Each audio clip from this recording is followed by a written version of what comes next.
இன்றே டவுன்லோட் செய்து உங்கள் ஃபேவரட் ஷோக்களை என்ஜாய் பண்ணுங்க. என்னண்ணே விஷயம் எல்லாம் கேள்விப்பட்டேன். உங்க கடை உங்க கையை விட்டு போயிருச்சாம்ல? அது தற்காலிகம் தான். தற்காலிகமோ நிரந்தரமோ ரொம்ப கொடுமை இல்லைண்ணே. ரொம்ப வருஷம் உழைச்சி அரும்பாடுபட்டு நீங்க பார்த்து பார்த்து வளர்த்த கடை இப்படி ஒரே நாள்ல இன்னொருத்தர் கையில கொடுக்கும் போது மனசு வலிக்கும் தானே. இவ்வளவு நேரம் ட்ரெஸ் எடுக்கிறேங்கிற சாக்குல மொத்த கடையும் புரட்டி போட்டு நம்மள டார்ச்சர் பண்ணிக்கிட்டு இருந்தான். இப்போ துக்க விசாரிக்கிற மாதிரி அப்பாவை டார்ச்சர் பண்ண ஆரம்பிச்சிட்டான். அப்பா பாவண்டா. அவரே கஷ்டத்தை வெளிக்காட்டுக்காம இருக்காரு. இவெல்லாம் இப்ப ஆறுதல் சொல்லன்னு யார் எழுதா? உங்கள மாதிரி கஸ்டமர்லாம் இருக்கும்போது எங்களுக்கு எந்த கஷ்டமும் இல்ல மூர்த்தி. இப்ப வந்தீங்க ட்ரெஸ் எடுக்கிறதுக்கு. ஒரு ட்ரெஸ் எடுக்கிற இடத்துல இப்ப 5 ட்ரெஸ்ஸா எடுத்துட்டு போறீங்க. எல்லாம் எங்களுக்கு உதவிதானே. ஆமா ஆமா ஆமா.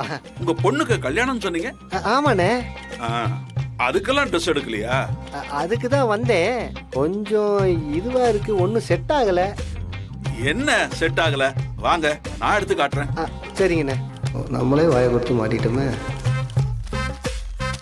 உங்க பொண்ணு தானே கல்யாணம் சொன்னீங்க? ஆமாண்ணே. மாநிலமா தானே இருக்கும் உங்க பொண்ணு. எனக்கு தான் தெரியுமே. இது நல்லா எடுப்பா இருக்கும். நல்லபடியா கல்யாணம் நடந்து சந்தோஷமா இருக்கணும். வரேண்ணே.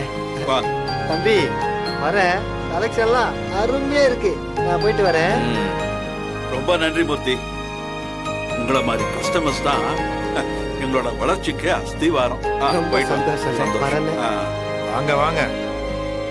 என்ன இருந்தாலும் ஒரு சட்டை கூட எடுக்காம களைச்சு போட்டு போனா இப்ப 25,000 பர்ச்சேஸ் பண்ணிட்டு போறானே. அப்பா கிரேட் தான். டேய், வியாபாரத்துல முதல் படியே இதுதான். வரவன் 1000 பேசுவான். இது பிடிக்கல அது பிடிக்கல நல்லாலன்னு கூட சொல்லுவான். அவன் வாங்கணும்னு வந்துட்டான்னா அவனை வெறுங்கையோட வெளியே அனுப்ப கூடாது. டேய், ஒவ்வொரு பில்லும் முக்கியம். ஒருத்தன் வெறுங்கையோட போனா சுத்தி இருக்கிற 4 பேரும் அதே மாதிரி கிளம்பி போயிடுவான். அதே ஒருத்தன் வாங்கினா சுத்தி இருக்கிற 10 பேரும் சேர்ந்து வாங்குவாங்க. வியாபாரத்தை கத்துக்குங்க. மாமா, அந்த ஆளுக்கு கரெக்டா கொடுத்தீங்க. சூப்பர்.